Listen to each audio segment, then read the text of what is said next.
Vanakkam, Namaste, Swagatam. Now, in this video, we are going to see the first reason why a person should get married. I'm going to give different reasons from here on, and there is a small request. Please don't connect every reason with your marriage or your personal life. It may or may not be exactly matching with you. So I don't want to see you get subjectively connected with every reason, but definitely be an objective observer and analyze it, compare, and if it works, fine. If it doesn't work, fine. Don't take it personally and decide yes, no, because this is a general reason, possibilities of, why marriage would happen in this world. The first reason is self-need. What is self-need? A human being in general is getting into adulthood at the age of 12 to around 13, 14, 15. A human body is getting adult at the age of 12 to 15, let's say. And the marriage is happening between 20 to 25 and it goes on till 35, 40.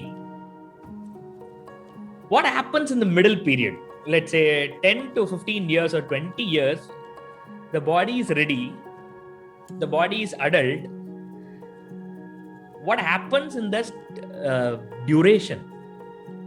What happens is so much of curiosity, so much of desires, and so many lust. So this is what happens. Today we see the curiosity getting into the younger children much even before their body gets into the adulthood. They are very curious about sex, they are very curious about the other gender, and they are very curious about their own body and others' body. All credit goes to the media, television, the movies, the TV series, the cell phones, whatnot. Today's 4th standard, 5th standard boys' exposure towards the sex education is more than a 15-year-old, 16-year-old boy 20 years ago. Am I right?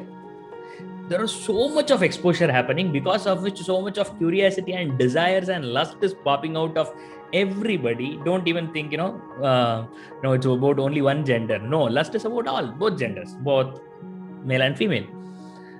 And because of which there is so much of distraction, so much of disturbance, and also in the society we see abuse, harassment, rape, and all these things gets channelized through marriage. It's a legal opportunity to enter into the bodily pleasure. And this is the fundamental one, very important, gross.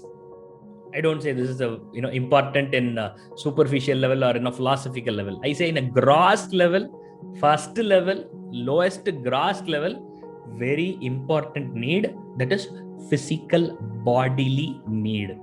The second dimension of the same self-need is about the mental and the intellectual need. Male and female both are not same. This may be shocking for few.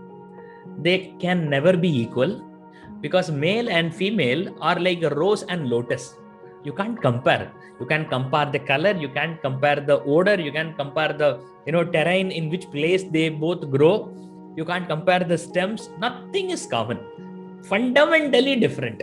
Bodily different, mentally different, intellectually different. Their approach is different. Their thought process is different. Their network is different. I don't mean physical brain network. I hope you understand, right? There is a complete segment on this, Gender is a Lie, where we will be discussing about all these things. But here I would like to just say one point, that marriage completes a person. A woman completes a man and a man completes a woman. Therefore, when the marriage happens, they get evolved to the next level. And that is also one of the main reasons for self-need.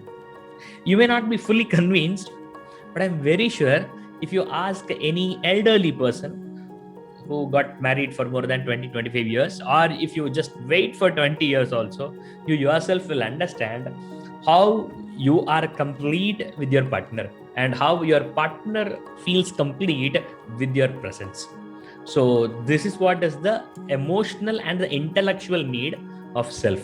This is the first reason why a person should marry.